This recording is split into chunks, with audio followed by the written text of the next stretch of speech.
है आप सभी का। आप देख रहे हैं एबीपी गंगा। मैं हूं आपके साथ जया मिश्रा। बुलेटिन की शुरुआत करेंगे बड़ी खबर के साथ और बड़ी खबर आपको लखनऊ से बता दें, आज समाजवादी पार्टी का 2 दिवसीय अधिवेशन शुरू हो रहा है। राष्ट्रीय अधिवेशन के जरिए संगठन मजबूत करेगी समाजवादी पार्टी और आज राज्य स्तरीय, कल राष्ट्रीय स्तर का सम्मेलन होगा।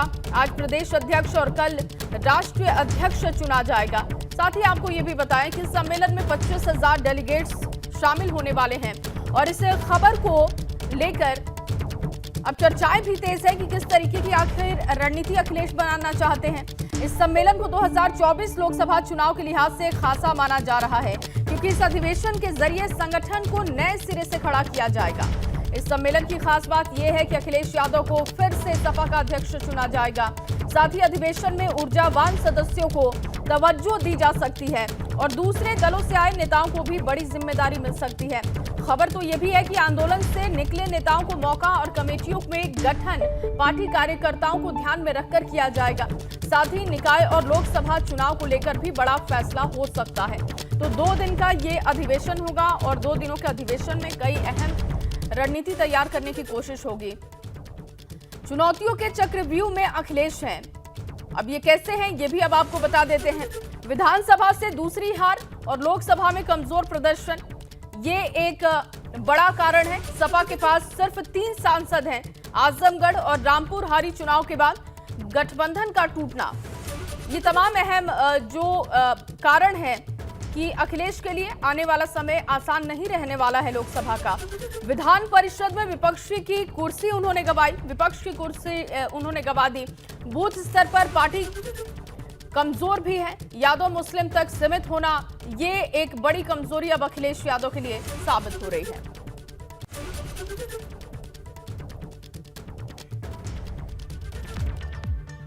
तो आज से शुरू हो रहे सपा के अधिवेशन पर यूपी के डिप्टी सीएम केशव प्रसाद मौर्य ने बड़ा हमला कर दिया।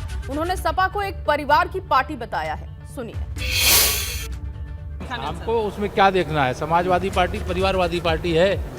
जो परिवार है वही परिवार फिर बदल करके फिर इधर से उधर हो जाएंगे। इसके अलावा प्रदेश में हमको उसमें क्या देखना है, समाजवादी पार्टी परिवारवादी पार्टी है। जो परिवार है वही परिवार फिर बदल करके फिर इधर से उधर हो जाएंगे। इसके अलावा और वहीं दूसरी तरफ सुहेलदेव भारतीय समाज पार्टी की सावधान यात्रा का आज तीसरा दिन है और आज ये यात्रा आजमगढ़, बस्ती, सिद्धार्थनगर होते हुए संत कबीर नगर पहुंचने वाली है। इस बीच दोपहर करीब 3 बजे ओम प्रकाश राजभर आजमगढ़ के कौरा गहनी मैदान में कार्यकर्ता सम्मेलन को संबोधित भी करेंगे। तो सावधान यात्रा का तीसरा दिन आज है और आजमगढ़ से लेकर संत कबीर नगर तक ये यात्रा पहुंचेगी। कार्यकर्ताओं का हुजूम भी इसमें दिखाई दे रहा है। ओपी राजभर का ये शक्ति प्रदर्शन है। हालांकि सुभाषपा में टूट लगातार जारी है, लेकिन इस बीच ये सावधान यात्रा भी आगे की तरफ बढ़ती जा रही है और आज आजमगढ़ से लेकर संत कबीर नगर को ये यात्रा कवर करेगी।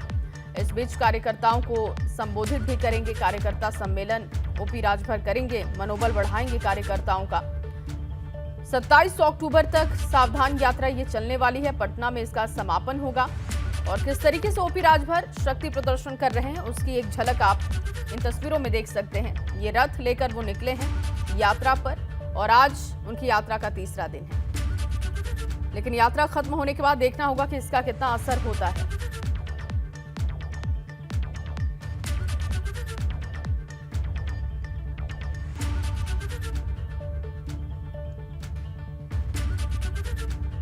और वहीं यूपी के लिए अच्छी खबर है। अब यूपी का चौथा टाइगर रिजर्व चित्रकूट में बनने जा रहा है। जी हां, चित्रकूट के रानीपुर सेंचुरी में टाइगर रिजर्व बनने का फैसला हुआ है और सीएम योगी की अध्यक्षता में गठित यूपी वन्य जीव बोर्ड ने शुक्रवार को इस प्रोजेक्ट को मंजूरी दे दी।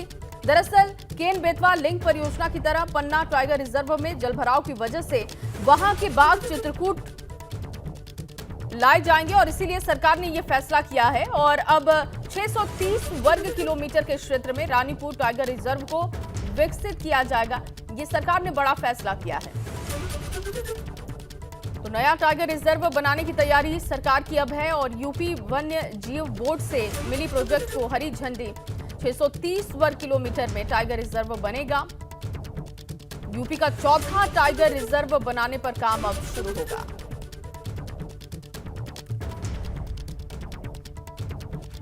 और अब बात आजम खान की करते हैं। दरअसल आजम खान की सुरक्षा वापस लेने की खबरें और अब्दुल्ला आजम के लापता होने की खबरों के बीच आजम खान की पत्नी तंजीन फातिमा ने बड़ा दावा किया। उन्होंने एक पत्र जारी करते हुए कहा कि आजम खान और अब्दुल्ला आजम फरार नहीं हैं। तंजीन फातिमा ने अपने पत्र में कहा कि आजम खान फिलहाल दिल्ली के सर गंगा राम अस्पताल में भर्ती हैं और 22 सितंबर से वो अस्पताल में भर्ती हैं। अब्दुल्ला उनके साथ हैं। साथ ही फातिमा ने कहा कि आजम खान और अब्दुल्ला ने सुरक्षा वापस नहीं की है।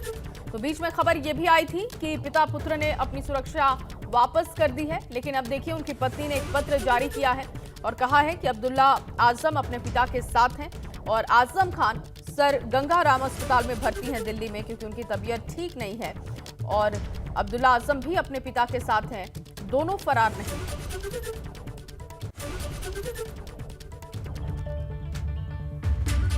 और अब बात वाराणसी की ज्ञानवापी मस्जिद विवाद की भी कर लेते हैं, जिसको लेकर आज फिर से हाई कोर्ट में सुनवाई होने जा रही है। हाई कोर्ट में आज 2 मामलों को लेकर सुनवाई होगी।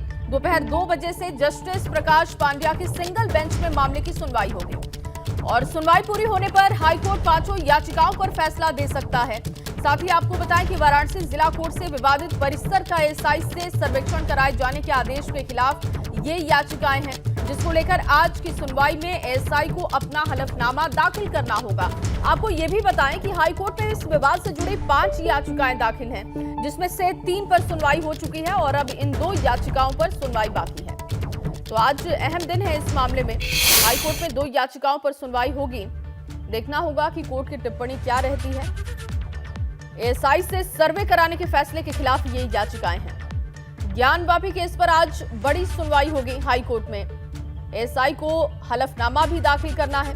एएसआई से सर्वे कराने के फैसले के खिलाफ जो याचिका लगाई गई है, उसी के मद्देनजर ये अहम सुनवाई आज कोर्ट में होगी। कोर्ट की टिप्पणी क्या होगी, ये देखना होगा।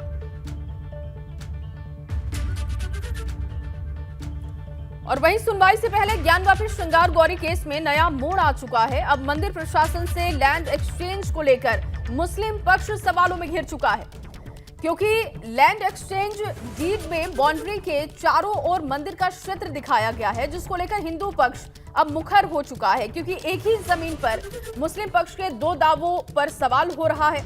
दरअसल जुलाई में 92.93 वर्ग मीटर जमीन की अदला बदली हुई थी और मुस्लिम पक्ष ने मंदिर प्रशासन को जमीन सौंपी थी, लेकिन अब मुस्लिम पक्ष इसमें घिरता हुआ दिखाई दे रहा है।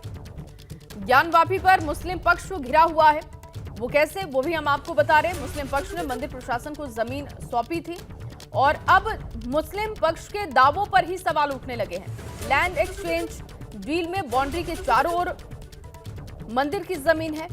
ज्ञानवापी श्रृंगार गौरी केस में ये नया मोड़ आप कह सकते हैं।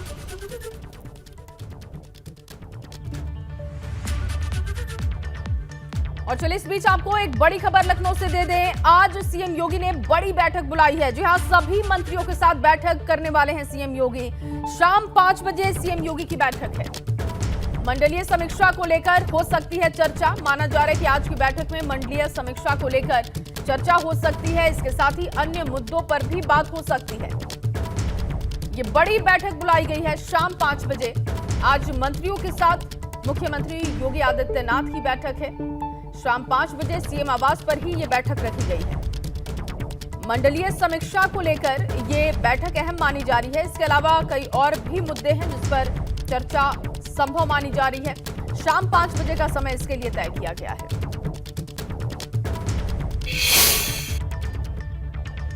और अब खबर हरदोई से, जहां बेकाबू ट्रक ने 2 बाइक सवारों को रौंद दिया और इस हादसे में 3 लोगों की जान चली गई है। ये हादसा नानकखेड़ा के पास हुआ। घर लौटते वक्त बाइक सवार 3 लोगों को ट्रक ने रौंद दिया। मौके की तस्वीर आप देख रहे हैं। बैकग्राउंड में रोते बिलखते परिजनों की आवाज आप सुन सकते हैं। 3 लोगों की जान चली गई है। तेज रफ्तार ये सड़क हादसा। बाइक को टक्कर मारने के बाद ये देखिए बाइक की स्थिति आप देख सकते हैं, अंदाजा लगा सकते हैं जो लोग इस पर सवार थे उनकी स्थिति क्या हुई होगी।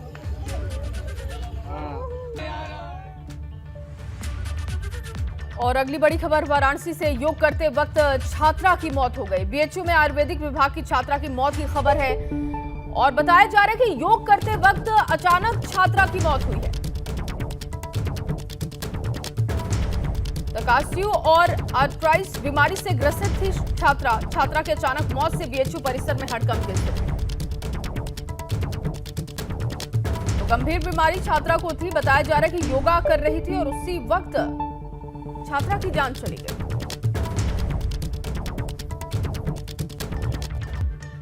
और अयोध्या की तरह श्री राम की कर्मभूमि चित्रकूट को पर्यटन हब के रूप में विकसित किया जा रहा है। पहले काशी की तर्ज पर आरती, लेजर शो, रोपवे शुरू किया गया। वहीं अब पर्यटन मंत्रालय ने दर्शन योजना के तहत तैयार किए रामायण दर्शन को शुभारंभ किया है। रिपोर्ट देखिए।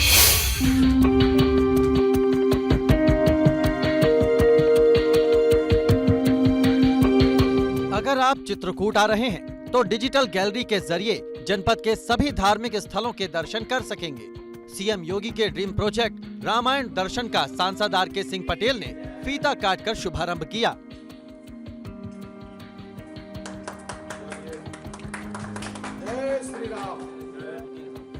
रामायण और धार्मिक नगरी को डिजिटली देखने के लिए 3D एनिमेशन प्रोजेक्ट लगाया गया। साथ ही 16 टच स्क्रीन भी लगाई गई हैं, जिससे कम समय में पर्यटक चित्रकूट के दर्शन आसानी से कर सकेंगे। रामतानाथ जी का जो हमारा पर्यटन स्थल है, यहाँ पर माननीय मुख्यमंत्री योगी आदित्यनाथ जी के और माननीय प्रधानमंत्री जी के अथक प्रयास से इसका पूरा पर्यटन की तरफ से विकास हो रहा है। और आज उसी कड़ी में ये कई सालों से 2-3 सालों से बनकर के बिल्डिंग तैयार थी। रामायण सर्किट की पर्यटन विभाग ने बनाया था और इसमें जो आज इसका शुभारंभ ऊपर जो हम लोगों ने किया है, ये पर्यटन विभाग उत्तर प्रदेश द्वारा संचालित किया जाएगा। और ये शो हमारा हम डेली 4 शो चलाएंगे, 11 बजे, 1 बजे, 3 बजे और 5 बजे। और इसका किराया हमने 20 रुपये रखा है जो एडल्ट के लिए रहेगा, और 10 रुपये हम 15 साल तक के बच्चों के लिए रखा है। 5 साल तक के बच्चों की एंट्री फ्री रहेगी और इसको हम उसके बाद चलाएंगे, डेली चलाएंगे इसको। रामायण दर्शन को पर्यटन विभाग संचालित करेगा। ऐसे में जो भी रामायण दर्शन के शो देखने जाएगा तो उनसे फीस ली जाएगी। Bureau report, ABP Ganga.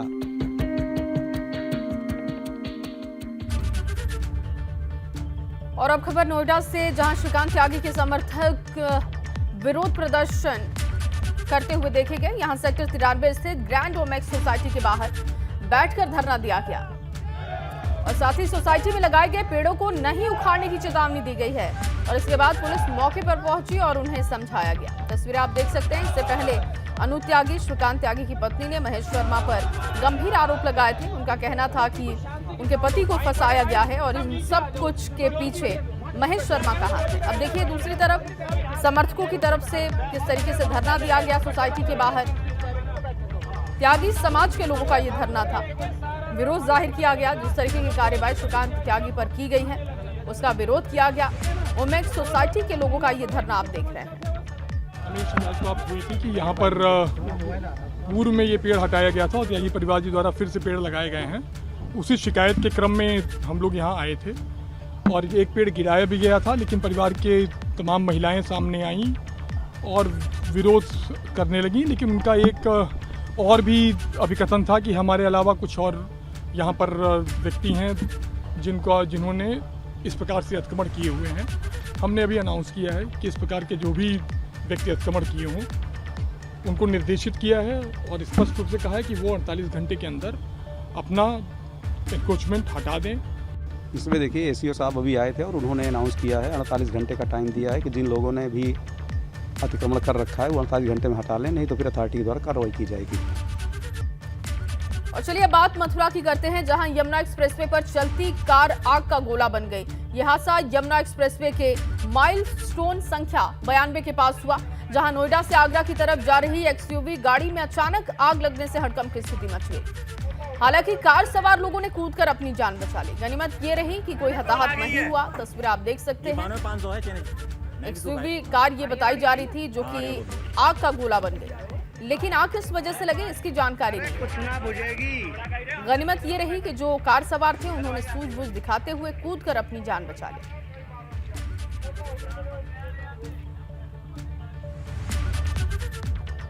और वहीं स्वर्गीय लता मंगेशकर की 93वीं जयंती पर यूपी में खास कार्यक्रम है।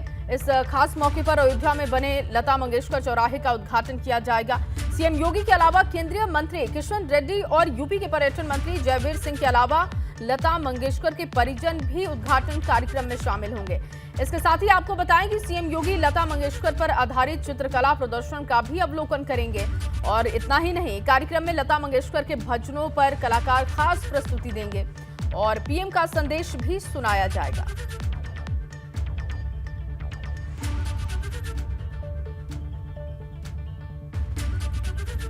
और वहीं योगी सरकार इस दीपावली पर गरीबों को बड़ी सौगात देने जा रही है। दीपावली पर योगी सरकार गरीबों को मुफ्त सिलेंडर देने जा रही है। हर गरीब परिवार को दीपावली के मौके पर सिलेंडर दिया जाएगा, इसका वादा सरकार ने किया था। और देखिए वो कवायद अब इस दीपावली पर आपको देखने को मिलेगी। आपको बता दें कि भाजपा ने अपने संकल्प पत्र में सिलेंडर देने का वादा किया और अब भाजपा सरकार अपना यही वादा पूरा करने जा रही है इस दीपावली के मौके पर।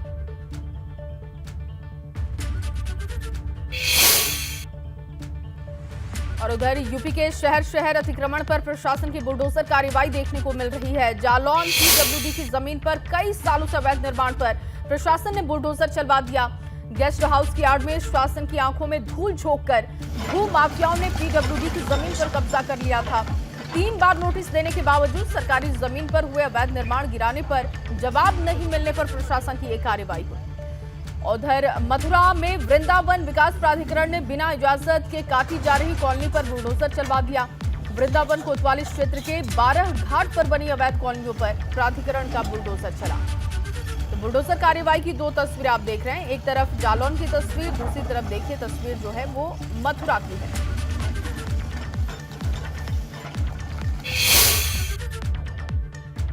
अब अगली खबर देवरिया से, जहां देवरिया में भी कोर्ट के आदेश पर प्रशासन का बुलडोजर चला है और 12 मकानों को ध्वस्त किया गया है। सदर तहसील के पिपरा नायक गांव में कोर्ट के आदेश पर प्रशासन ने बुलडोजर चलवा दिया। मकान चक मार्ग पर अतिक्रमण करके बनवाए गए थे और इस अतिक्रमण को हटाया गया है। तस्वीर आपके सामने है, देखिए ये जो तस्वीर है वो देवरिया की तस्वीर है। इससे पहले आपने जालौन मथुरा की भी तस्वीरें देखी, जहां पर अवैध निर्माणों पर, अवैध अतिक्रमण पर पीला पंजा चला। और अब ये जो तस्वीर देख रहे हैं ये देवरिया की तस्वीर, यानी कि उत्तर प्रदेश में जहां भी अवैध निर्माण है उन सभी को गिराने का काम प्रशासन की तरफ से हो रहा है। यूपी में वक्फ बोर्ड की 1 लाख से ज्यादा की संपत्तियां हैं और ऐसे में जब भी वक्फ बोर्ड की जमीन को बेचना होता है तो एनओसी लेनी पड़ती है। लेकिन अमरोहा में धोखाधड़ी कर करोड़ों की जमीन पर कॉलोनी काट दी गई और सैकड़ों लोगों को प्लॉट भी बेच दिए गए। मामला पूरा क्या है इस रिपोर्ट में समझिए।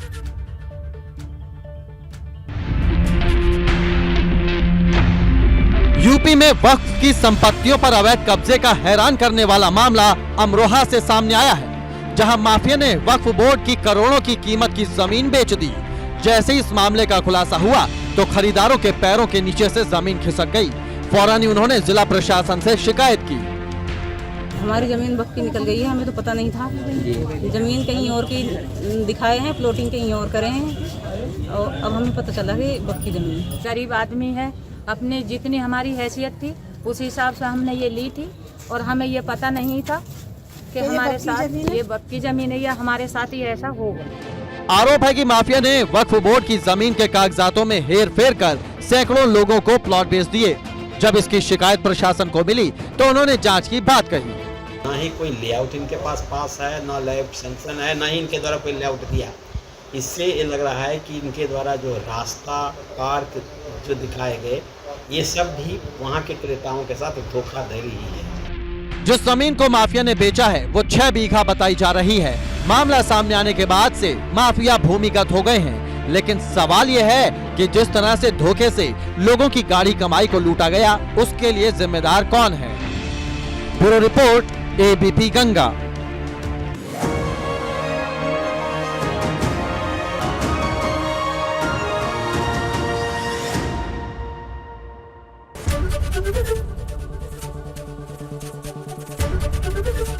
एबीपी गंगा, खबर आपकी, जुबान आपकी।